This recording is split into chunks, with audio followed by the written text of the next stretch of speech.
अनु aunty ideas में आपका बहुत बहुत स्वागत है। आज मैं आपको एक अपने जीवन की बहुत ही सुंदर घटना के बारे में बताने आई हूँ। मैं सबसे पहले बोलूँगी ओम नमो शिवाय, शिवजी सदा सहाय। ओम नमो शिवाय, गुरुजी सदा सहाय। शायद आप जान गए होंगे कि मैं किस बारे में बात करना चाह रही हूँ। जी हाँ, मैं अपने गुरुजी के बारे में बात करना चाह रही हूँ। ये लाइनें मैंने अपने जीवन काल में पहली बार बोली हैं और इन लाइनों ने मेरे जीवन को बदल कर रख दिया है। आप शायद ये नहीं जानते होंगे कि मेरी उम्र क्या है। मेरी उम्र 66 साल है और इससे पहले आप यकीन नहीं करोगे कि इन गुरुजी के बारे में मैंने कभी भी ना कभी इनका स्वरूप देखा था, ना मैंने इनके दर्शन करे थे, ना मैंने इनके बारे में कोई सुना था। और इन गुरुजी के बारे में नहीं, किसी भी गुरुजी के बारे में, बस मंदिर में रोज़ सुबह उठ के जोत जलाती थी, पूजा करती थी और कुछ भी नहीं। लेकिन जीवन अधूरा सा लगता था। और मैं हमेशा अपनी वीडियो में आपको यही बताती आई हूँ, यही जिक्र करती आई हूँ कि किस्मत से पहले, समय से पहले कभी कुछ ना मिला, ना कभी मिलेगा। लेकिन शायद मेरी किस्मत में इस मोड़ पर आकर, इस उम्र में आकर मुझे ईश्वर ने मुझे फल दे दिया है और मुझे गुरुजी के स्वरूप का दर्शन हुआ है। उनके बारे में सब कुछ पता चला है कि वो कैसे चमत्कारी गुरु हैं और उनके सिर्फ नाम मात्र से और दर्शन मात्र से ही मेरा जीवन संतुष्ट हो गया है। और मुझे ऐसा लगता है जो मैंने अब तक मेहनत करी थी उसका फल मुझे मिल गया है। आप यकीन नहीं करेंगे कि हमारे बड़े हमेशा कहते थे कि जो मिल रहा है उसी में संतुष्टि करो, जो मिल रहा है उसी में संतुष्टि करो, और हम उसी रास्ते पे चलते थे। लेकिन फिर भी मैं यही बता रही हूँ कि मन में कभी संतुष्टि नहीं होती थी। जीवन चल रहा था और अंदर से एक इच्छा होती थी कि क्यों हम अधूरे हैं, क्यों हम अधूरे हैं। तो संगत जी, आपको मैं बताती हूँ, एक दिन मैं बहुत ही उदास बैठी थी, थकी सी बैठी थी और मन नहीं लग रहा था। जैसे जीवन में मुझे किसी चीज़ का इंतज़ार है, बस हमेशा यही लगता है। और अचानक जैसे मेरे जीवन में वो मोड़ आ गया जिस चैन का मैं इंतज़ार कर रही थी। और इससे मेरा मन इतना भावुक हो रहा है बताते हुए कि जीवन में हमेशा अच्छा काम करो, नेक काम करो और एक ना एक दिन ईश्वर किसी भी रूप में हमारे पास ज़रूर आएंगे। तो सालों का इंतज़ार करते करते मेरे जीवन में एक छोटी सी ये सुंदर सी घटना हुई। मेरी उदासी का कारण मेरी बेटी ने पूछा कि माँ आज क्या बात है, क्यों उदास बैठे हो। और मैंने नॉर्मली उससे पूछा, उसने मेरे से नॉर्मली पूछा कि मम्मी क्या बात है, आज आप बहुत उदास हो। मैंने कहा हाँ बेटा, आज मेरा मन नहीं लग रहा।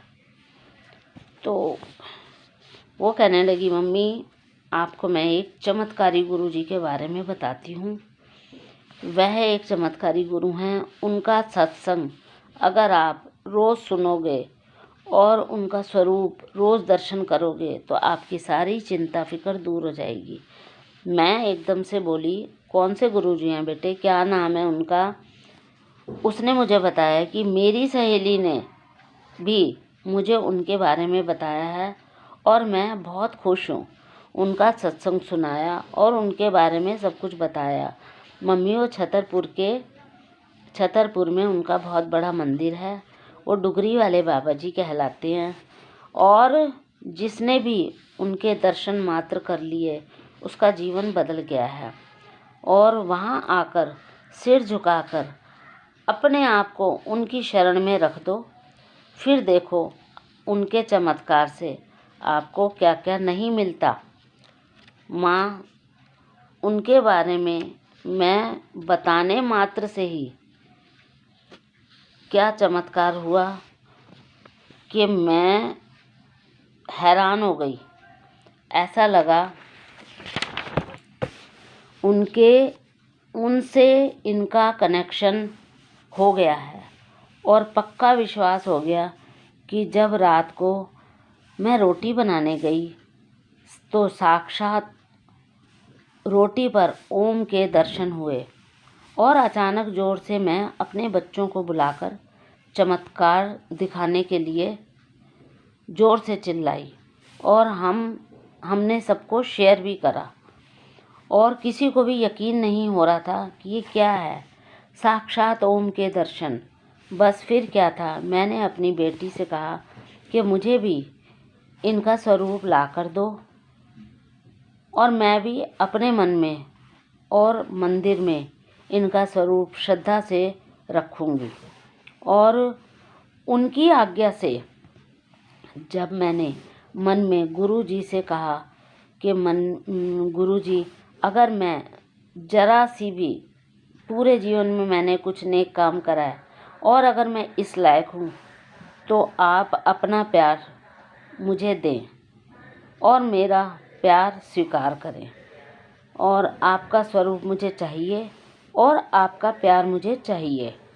बस फिर क्या था, सबसे पहले जब पहला नवरात्रा, ये इसी नवरात्रों से पहले की बात है, जब पहला नवरात्रा था, मैंने अपना मंदिर सजाया और उनका ध्यान किया। जब ज्योति जलाई, माता रानी का, भोले बाबा का, तीनों लोगों के देवी देवताओं का ध्यान करा और गुरु जी का ध्यान करा तो सीधा मेरे मुंह से निकला, ओम नमो शिवाय, शिवजी सदा सहाय, ओम नमो शिवाय, गुरु जी सदा सहाय। और आप यकीन नहीं करोगे कि मेरे पूरे शरीर का रोम रोम पुलकित हो गया और आँखों में से आंसू बहने लगे और मुझे ऐसे लगा कि किसी ने मेरे सिर पर, माता रानी के साथ साथ मेरे सिर पर हाथ फेरा है, अपना हाथ फेरा है। और आज से पहले मैंने कभी भी ये चीज़ें महसूस नहीं करी थी। किसी गुरुजी को मैंने गुरुजी नहीं कहा था, पर अब मुझे मंजिल मिल गई है और हर रोज़ मुझे अपने दिल का हाल सुनाने के लिए मेरे गुरुजी मिल गए हैं। और अब मैंने सोच लिया है कि जो कुछ भी मैंने बताना है सिर्फ गुरुजी को बताना है। जग तो सिर्फ हंसी उड़ाता है और अपने एक्सपीरियंस से मैं कहती हूँ कि अपना जीवन बाकी जो भी हमारा बचा है, चले जाओ गुरुजी की शरण में और सारी चिंता फिक्र दूर भूल जाओ उसको और जीवन सफल कर लो। आखिर में तो अब लगता है कि जिसके सिर ऊपर तू स्वामी, सो दुख कैसा पावे। जी हाँ, ये झूठी दुनिया है, बिल्कुल झूठी दुनिया, और इससे हमें कुछ नहीं मिलेगा। अब लास्ट में मैं यही कहूँगी कि अपने जीवन को अगर सफल बनाना है, अपने पूरे जीवन का जो हमने करा है उसको अगर सफल बनाना है तो गुरु जी की शरण में चले जाओ। तो अंत में मैं यही कहूँगी कि ओम नमो शिवाय, शिवजी सदा सहाय, ओम नमो शिवाय, गुरु जी सदा सहाय। जय श्री गुरु जी महाराज, मेरी संगत जी महाराज, मेरे सारी संगत, इनके चरणों में अपना सिर रख दो, सारा जीवन सफल हो जाएगा। धन्यवाद।